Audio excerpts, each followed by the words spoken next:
Teacher rejects the farmer's son. The next day, a limousine surrounds the school. Mrs. Thompson slammed the math book shut with a loud thud, making all the students jump in their seats.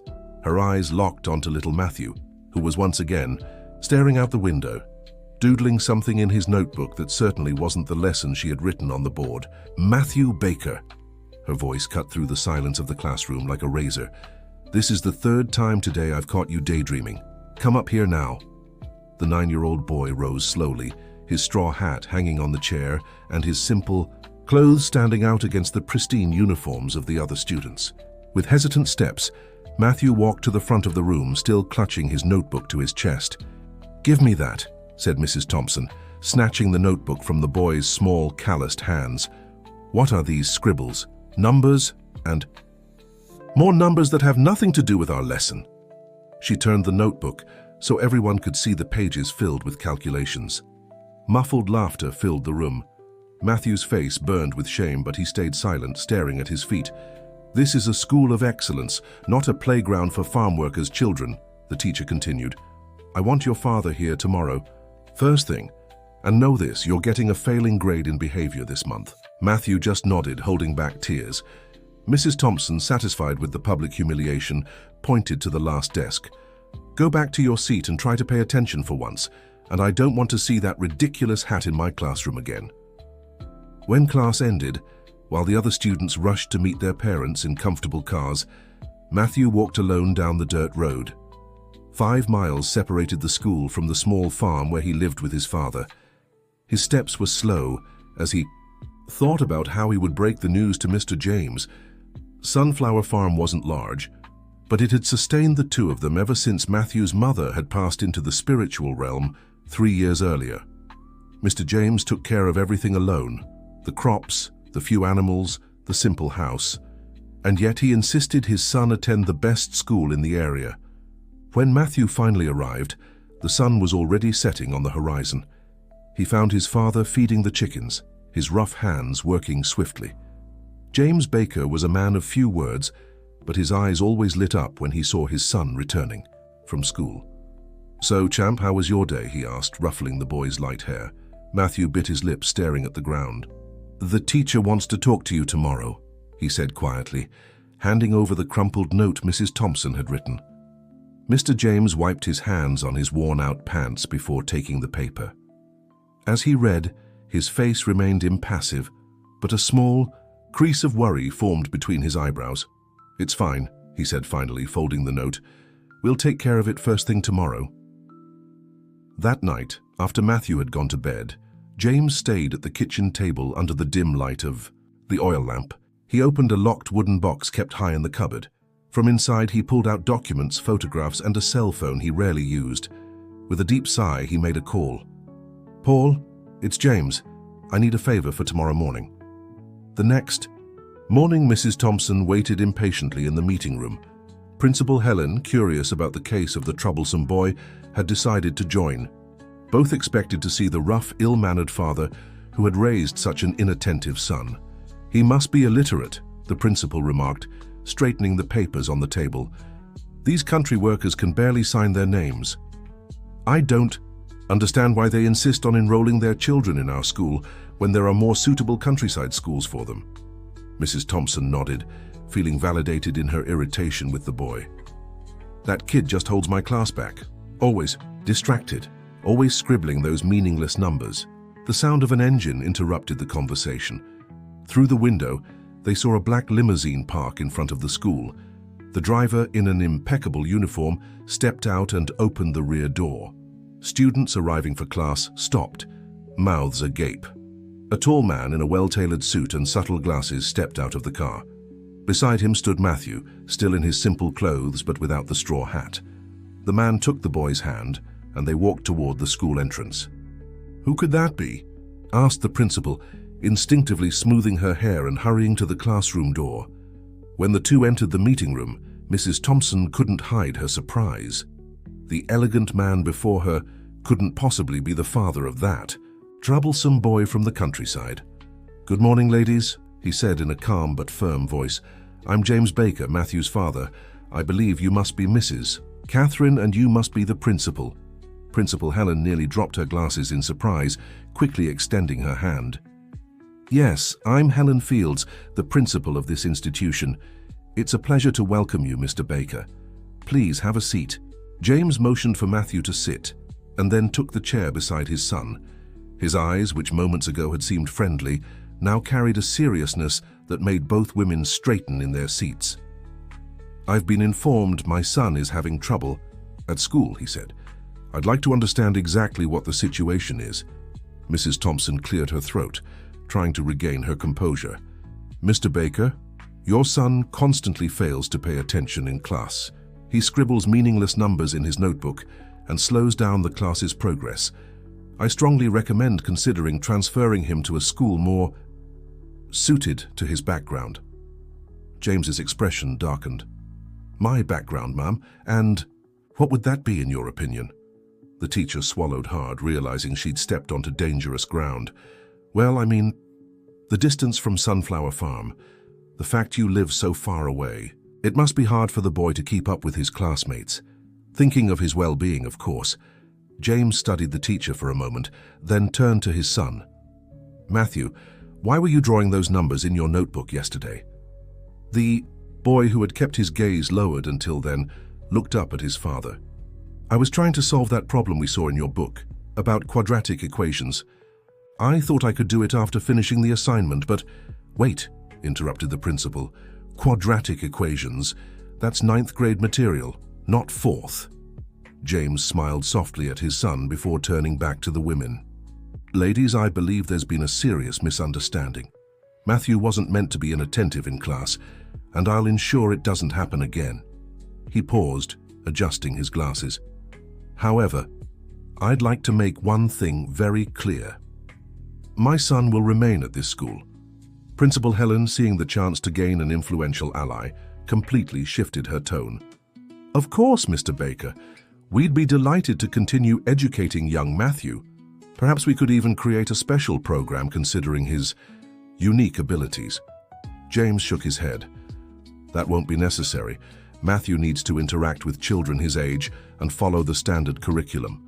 I only ask that he be allowed supplementary materials when he finishes his regular work." He stood, signaling the meeting was over. "I must return to work now. Matthew, behave yourself and respect your teacher." He turned to Mrs. Thompson. "As for you, I expect you to treat my son with the same respect you show the other students, regardless of the clothes he wears or the straw hat that protects his head from the sun during the 5-kilometer walk here." Before leaving, he turned one last time. "Oh, and for the record, I'm a civil engineer with a degree from MIT, holding a doctorate in advanced structures. I chose to live on Sunflower Farm to raise my son away from the pressures of the city after I lost my wife. Those meaningless scribbles in his notebook are material strength calculations he observes in our books at home. Good day to everyone." Dear listener, if you're enjoying the story, don't forget to like and especially subscribe to the channel. It helps us a lot as we're just starting out. Now continuing, when the door closed, a heavy silence filled the room. Mrs. Thompson felt her face burn with shame. Principal Helen, on the other hand, was already calculating the benefits of having the son of a renowned engineer in her school. "Why didn't you inform me the boy was the son of someone so qualified?" she hissed at the teacher. "I didn't know," Celeste defended herself. "He always arrives in those simple clothes, that hat, his hands dirty with soil." "Well now, the principal cut in, "and I suggest you treat the boy properly. We can't afford to lose students with that profile." Meanwhile, in the classroom, news of the limousine had already spread among the students. When Matthew walked in, he was met with curious stares and whispers. For the first time, the classmates, who usually mocked him, seemed interested in his friendship. "Is it true your dad arrived in a limousine?" asked Greg, the most popular boy in class. Matthew just nodded, uncomfortable with the sudden attention. He looked for his seat at the back of the room and sat down, pulling books from his worn-out backpack. Mrs. Thompson entered minutes later, visibly unsettled. Her gaze landed on Matthew, and she forced a smile that didn't reach her eyes. "Good morning, class. Today we'll continue with fractions." She hesitated. "Matthew, could you come to the board and solve the first exercise?" The boy stood up, surprised. He had never been called to solve problems on the board before.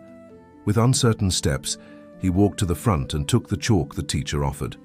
To everyone's astonishment, he solved the fraction problem in seconds, explaining each step with impressive clarity for a child his age. When he finished, he looked at Mrs. Thompson, who nodded wordlessly. "Very good, Matthew. You may return to your seat." In the days that followed, Matthew noticed a drastic change in how he was treated.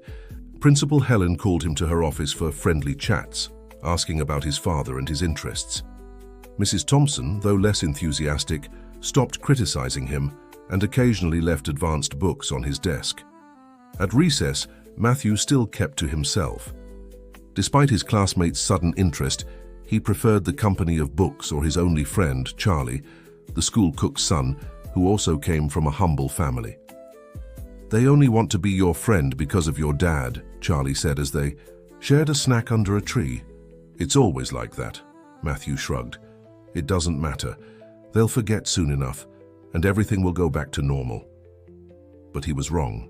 2 weeks after the incident, the principal announced a school evaluation visit. Inspectors would assess the quality of teaching and facilities. "We need to make the best possible impression," she said during an emergency staff meeting. "And for that, we must highlight our best students." Her eyes gleamed as she mentioned Matthew, especially those with extraordinary skills or important connections. Mrs. Thompson shifted uncomfortably in her chair. "Principal, I don't think we should put the boy on display like this. He's shy and—" "Nonsense," Helen interrupted. "It's our duty to show the evaluators the potential of our students." She lowered her voice. "Besides, his father is a valuable connection. Do you know how many doors an engineer of his caliber could open for our institution?" Catherine didn't respond, but her discomfort was clear. Over the past few days, something had shifted inside her. The initial shame she'd felt about how she'd treated Matthew had given way to genuine curiosity about the boy. After examining the confiscated notebook, she discovered that the meaningless scribbles were actually impressive attempts at solving complex math problems. More than that, she'd begun noticing details. How Matthew arrived with his boots, always muddy even on rainless days, suggesting he woke before dawn to help on the farm. How his small hands bore calluses that didn't match his age. How his lunches were always simple, often just a piece of bread with butter. The boy she'd seen as a problem was, in fact, making an immense effort to study despite all the odds. After the meeting, Mrs. Thompson made an impulsive decision. Instead of heading home after class, she drove her modest car down the dirt road, leading to Sunflower Farm. She needed to understand the situation better. 20 minutes down bumpy roads later, she spotted the property. It was smaller than she'd imagined. A simple 2-bedroom house, a small barn, a well-tended garden, and a modest field where a few cows grazed. Nothing that justified the limousine or the expensive suits. She parked in front of the house and stepped out hesitantly. There was no doorbell, so she knocked lightly on the wooden door. No one answered. She was about to leave when she heard voices coming from the barn. Walking over, she found Matthew alone, feeding chickens and organizing tools nearly his size. He froze when he saw her, his eyes wide with surprise. "Mrs. Thompson?" "Hello, Matthew. I'm sorry to drop by unannounced. Is your father home?" The boy shook his head. "He went to town to get parts for the tractor. He won't be back till evening." Catherine looked around, noticing how much work the boy was handling alone. "Do you do this every day after school?" Matthew nodded, struggling to lift a bale of hay. "Dad does most of it before I wake up and after he gets back from work. I just help with the small stuff." "Work?" Catherine frowned. "I thought your father only worked on the farm." Matthew hesitated. "He works on projects in his office at the back of the house." Noticing the boy straining under the weight of the hay, Catherine stepped closer. "Let me help you." She took the hay, surprised by its weight. "What else? Needs to be done?" Matthew eyed her warily, but soon explained the chores. The cows needed milking, the pigs had to be fed, the garden watered. For a 9-year-old, it was an enormous responsibility. "Do you do this every day?" she asked, helping him carry buckets of water. "Only when Dad's busy," he replied. "He says we're a team." As they worked, Catherine noticed how precisely and knowledgeably Matthew explained each task. This wasn't the distracted boy she thought she knew from the classroom.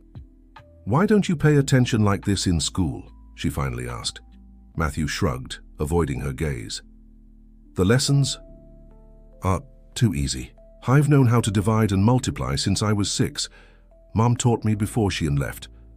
Something in the boy's voice struck Catherine deeply.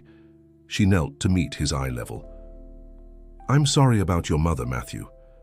And I'm sorry for how I treated you at school. It wasn't fair." The boy stared at her, surprised by the sincerity in her voice. "Okay," he said simply. "Dad says sometimes people judge without knowing." As they finished the chores, heavy raindrops began to fall. Within minutes, it turned into a violent storm. "Let's go inside," Matthew shouted over the noise of the rain. "The roads get bad when it rains like this." Inside the modest house, Catherine was surprised by how neat and tidy it was. Photos of Matthew with his parents adorned the walls. In one, the baby boy was cradled in the arms of a beautiful woman with dark hair and a gentle smile. Something about that face seemed strangely familiar. "Is this your mother?" she asked, pointing to the photo. Matthew nodded, his eyes filled with longing. "She was a math professor at the university. Dad says I'm smart like her." A shiver ran down Catherine's spine. She stepped closer to the photo, examining it more carefully. What was her name? Laura. Laura Mitchell Baker. Catherine's blood ran cold. Laura Mitchell, her college classmate, the brilliant student who always aced every test and whose natural talent Catherine had secretly envied. The same Laura who had abandoned a promising academic career to marry a fellow engineer. James Baker. "Are you okay, Ma'am?" Matthew asked, noticing her paleness. "Yes, I just—" She couldn't finish the sentence. How could she explain to the boy that she had known his mother, that they had been rivals in college, that Catherine had always resented Laura's effortless success, while she herself had to study night after night? A deafening clap of thunder interrupted her thoughts. The rain was now an impenetrable curtain, pounding furiously against the windows. "I think you'll have to stay here," Matthew said, looking worriedly out the window. "The creek bridge always floods when it rains like this." As if to confirm his words, the landline rang. Matthew answered and spoke briefly. "That was my dad. He's stuck in town because the bridge flooded.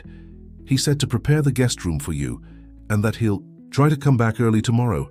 Catherine felt a mix of panic and shame. Spending the night in the home of the student she had publicly humiliated, who was the son of her old rival, and a man who clearly despised her.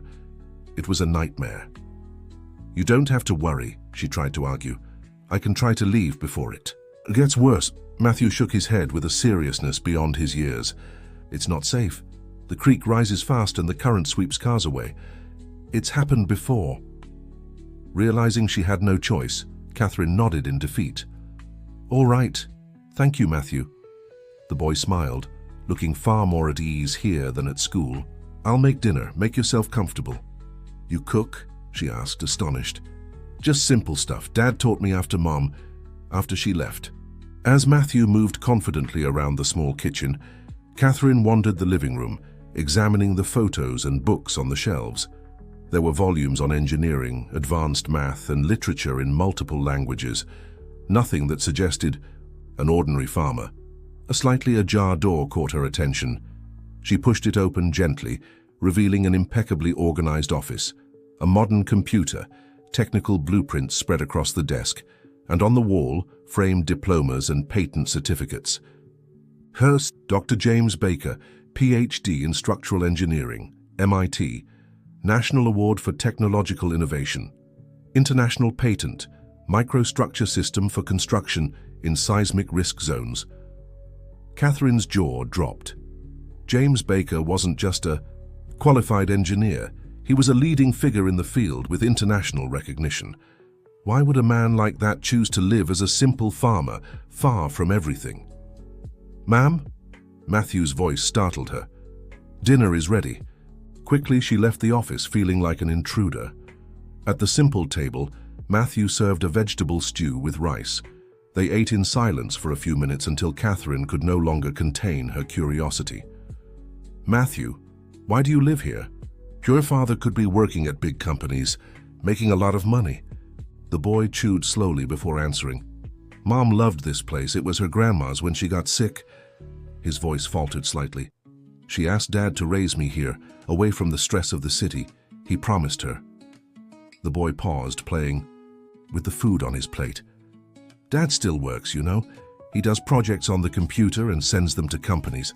Sometimes he travels for a few days, but he always comes back quickly for me. He says he'd rather be here with me than in crowded offices.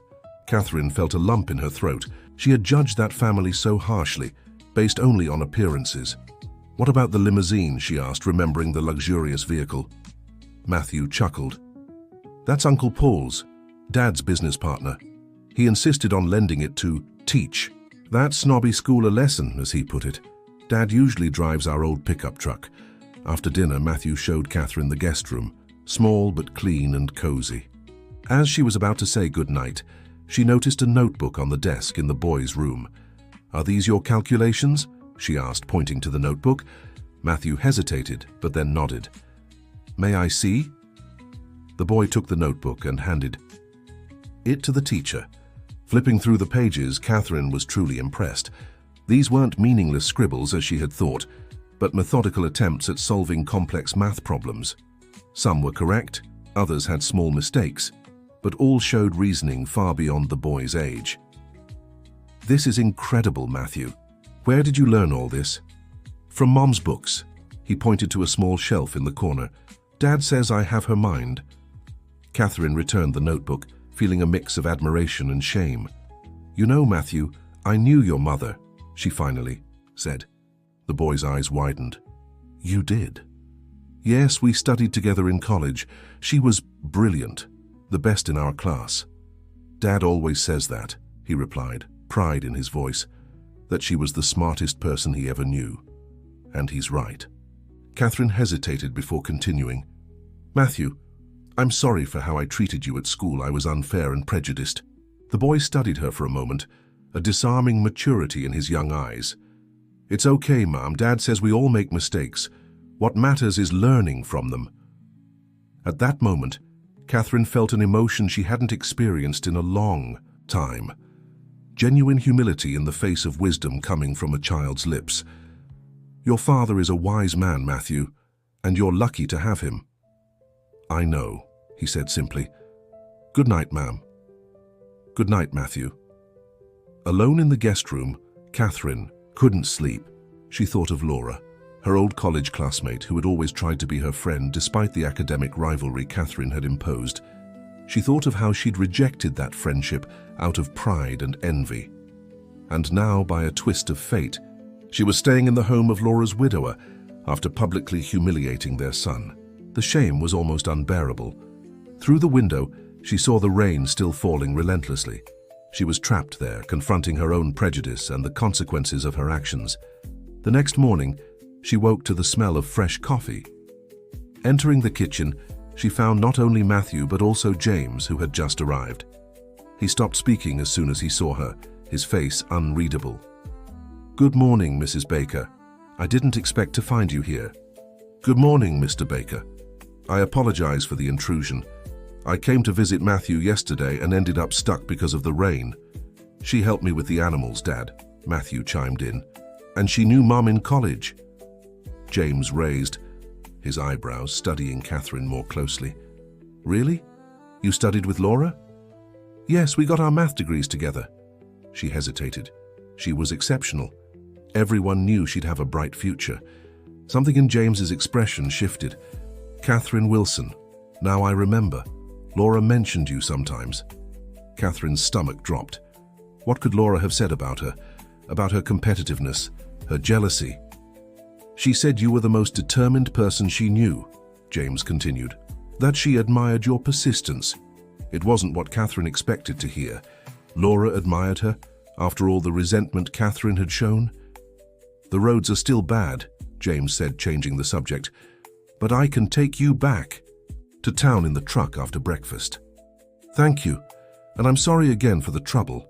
During breakfast, a simple meal of homemade bread, eggs, and coffee, Matthew told his father how the teacher had helped him with the farm chores. James listened carefully, his eyes occasionally meeting Catherine's with less coldness than before. After Matthew left to feed the chickens, an uneasy silence settled between the adults. "I want to apologize," Catherine finally said, "for how I treated your son. It was unforgivable." James studied her for a long moment before answering. "You know, Mrs. Wilson, when Laura got sick, we promised each other we'd do anything to protect Matthew. That's why I chose this life. Away from the pressure, the expectations, the judgment." He paused, looking out the window to where his son was working. "Matthew is like his mother, brilliant, sensitive, notices everything around him. He suffered a lot when Laura passed. He needed stability, roots. This farm gave us that." "I understand," Catherine said softly, "and I admire your choice, but why enroll him in our school? There are schools closer by, less elitist?" He finished with a faint ironic smile. It was Laura's choice. She believed Matthew needed academic challenges to experience different realities. I honor that wish of hers. He stood, grabbing the truck keys. "Shall we?" The bridge should be passable now. The ride back was quiet. Catherine watched the countryside, thinking about everything she'd learned in the last 24 hours. When they reached town, James parked in front of her house. Matthew must have given him the address. "Mr. Baker," she said before getting out, "your son is extraordinary. I promise that from now on, I'll do everything I can to nurture his potential and ensure he's treated with the respect he deserves." James studied her for a moment, then nodded. "Thank you. Matthew needs teachers who see beyond appearances." As she opened the door, he added, "Laura always believed people could change, you know. It was one of the things I admired most about her." With those words, he drove off, leaving Catherine with unshed tears in her eyes and renewed determination in her heart. The following Monday, the whole school buzzed about the upcoming visit from the evaluators. Principal Helen called a special assembly. "This is a crucial opportunity for our institution," she announced, her gaze sweeping over the students before landing on Matthew. "We want to showcase the best of our school, our most talented students." Later, in a private meeting with the teachers, she revealed the real plan. "We need to present exceptional results. That means selecting only the top students to interact with the evaluators." Her smile didn't reach her eyes, and unfortunately, temporarily transferring those who they don't represent our institution well. "Transfer?" asked Catherine, feeling a knot in her stomach. "Only during the evaluation period," Helen assured, dismissing the concern with a wave. "It's common practice. Other schools do the same." "Which students would be transferred?" Catherine pressed. The principal slid a list across the table. Among the names was Charlie, Matthew's only friend. "This is discrimination," Catherine protested. "We're excluding students based on their socio-economic status." "We're being strategic, Mrs. Wilson," Helen replied coldly. "If you want to keep your job, I suggest you cooperate." That afternoon, Catherine found Matthew and Charlie sitting alone in the courtyard. She approached slowly, watching as they were absorbed in reading a science book. "Hello, boys," she greeted. "What are you reading?" "It's a book about constellations that Matthew lent me," Charlie replied excitedly. "We're planning to stargaze this weekend." Matthew smiled, more relaxed than Catherine had ever seen him at school. "Dad has an old telescope. I invited Charlie to sleep over on Saturday." Seeing the genuine friendship between the two boys, Catherine felt her heart tighten. How could she let the principal separate them? "That sounds wonderful," she said, trying to hide her concern. "Charlie, do you like astronomy?" "Yes, ma'am," the boy answered eagerly. "I want to be an astronomer when I grow up, or maybe an astronaut." "He's really good at science," Matthew added. "Better than me." Catherine noticed the pride in Matthew's voice as he spoke of his friend. There was no competition between them, just mutual admiration. "Boys, can I ask you something? How did you two become friends?" They exchanged glances, smiling knowingly. "On the first day of school," Charlie began, "no one wanted to sit with me because my mom is the school cook, but Matthew came and sat beside me. I didn't have any friends either," Matthew explained, "and Charlie's mom makes the best cornbread in the world." The simplicity of their friendship moved Catherine deeply. In that moment, she made a decision. She wouldn't let the principal manipulate the school evaluation, even if it risked her job. That night, after hours researching education regulations and analyzing school data, Catherine prepared a full dossier. She documented systematic patterns of discrimination against students from the countryside or less privileged families. She included anonymous testimonies she'd collected over the years without realizing the gravity of the situation. The next day, when the evaluation committee arrived, Principal Helen was radiant. She had prepared a flawless presentation highlighting the top students, with Matthew at the forefront, introduced as a mathematical prodigy discovered by our dedicated teaching team. The evaluators, 3 stern-looking educators, were led through carefully prepared hallways where only the best classes were in session. The temporarily transferred students had been sent on an educational field day. Everything went according to the principal's plan until the final meeting, when the evaluators sat with the faculty to discuss their impressions. "Before we conclude," Helen said with a confident smile, "I'd like you to meet one of our success stories. Matthew, please come in." Matthew entered the room timidly, still wearing his simple clothes but without his straw hat. This is Matthew Baker, son of the renowned engineer James Baker, a mathematical prodigy our school is proud to educate. The evaluators smiled politely, asking a few questions that Matthew answered intelligently but with visible discomfort. When the boy was dismissed, Helen continued her speech about the institution's inclusive excellence. It was at that moment that Catherine stood up. "Excuse me, but there's something I need to share with the committee. Dear listener, if you're enjoying the story, don't forget to like and especially subscribe to the channel. It helps us newcomers a lot. Now, continuing." Principal Helen's face turned pale. "Mrs. Wilson, this isn't the appropriate time to—" "It's the perfect time," Catherine interrupted, surprising even herself with her firmness. She placed the carefully prepared dossier on the table. "This document contains evidence of systematic, discriminatory practices in our institution." A stunned silence filled the room. The evaluators exchanged worried glances, while Helen seemed about to explode with anger. "What you've seen today doesn't represent the reality of our school," Catherine continued. "Several students were strategically removed during this visit because they didn't fit the image the administration wants to project." "This is outrageous," Helen protested. "Mrs. Wilson is clearly emotionally unstable. Perhaps we should continue this meeting without her." But the evaluators were already flipping through the dossier with increasingly serious expressions. "Mrs. Wilson," said the lead evaluator, a middle-aged woman with sharp eyes, "these allegations are very serious. Do you have concrete proof?" "I have records of all the temporary transfers," Catherine replied, handing over another folder. "And also recordings of meetings where these strategies were discussed." Helen stood abruptly. "This is betrayal. You're destroying everything we've built." "No, Principal," Catherine countered calmly. "I'm trying to build something better, a school that truly values all students, not just those who bring prestige or whose parents have influence." The meeting turned into an intense debate about educational practices and institutional ethics. In the end, the evaluators determined that a further investigation was necessary, and Helen would be temporarily removed from her position until the process concluded. "Mrs. Wilson," the lead evaluator said before leaving, "you've shown exceptional courage today. I'd like to invite you to temporarily assume the role of principal during the investigation." Catherine felt the weight of that responsibility, but nodded. "I'll do my best to correct the mistakes of the past." As the committee withdrew, Helen, now officially removed, approached Catherine with contained fury. "You'll regret this. You've destroyed my career and this school's reputation." "No, Helen," Catherine replied serenely. "I'm saving the school's reputation by aligning it with true educational values.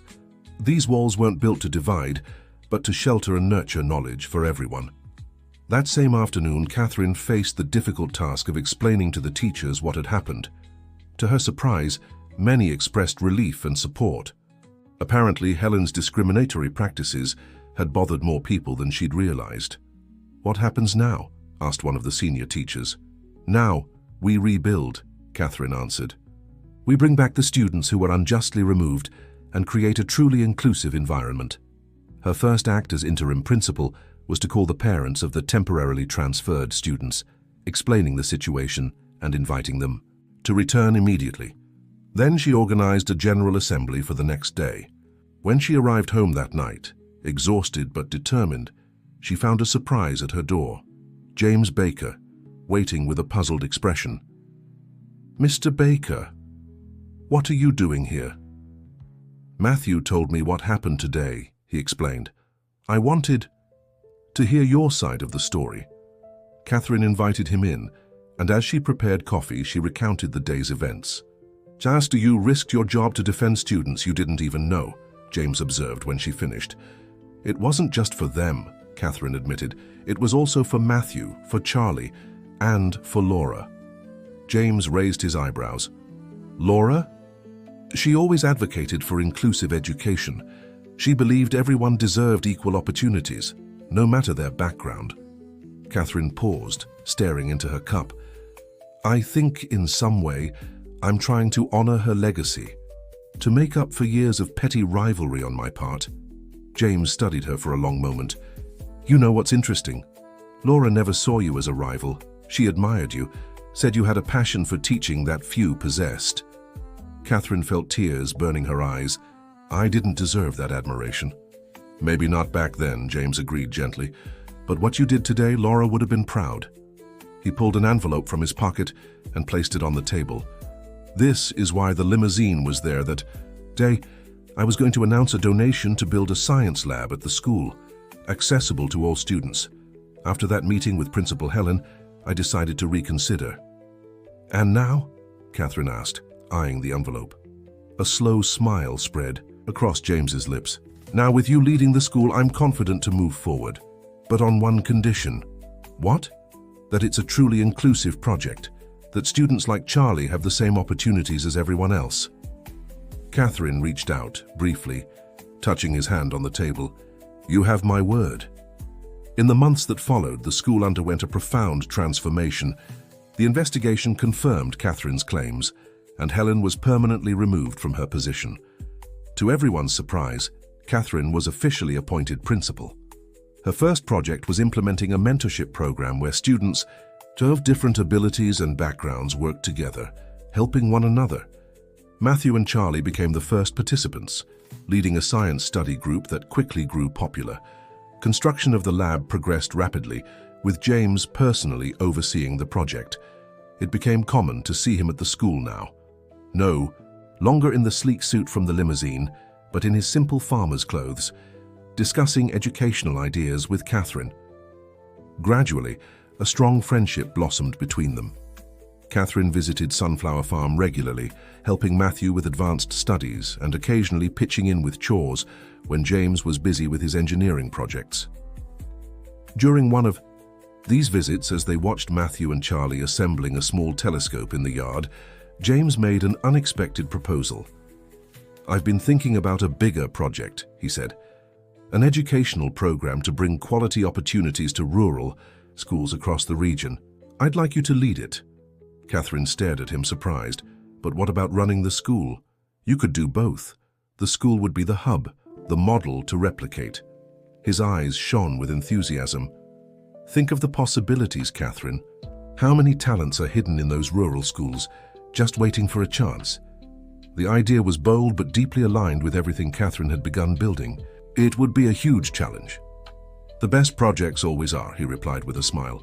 "And you wouldn't be alone. I'd handle the technical and financial side."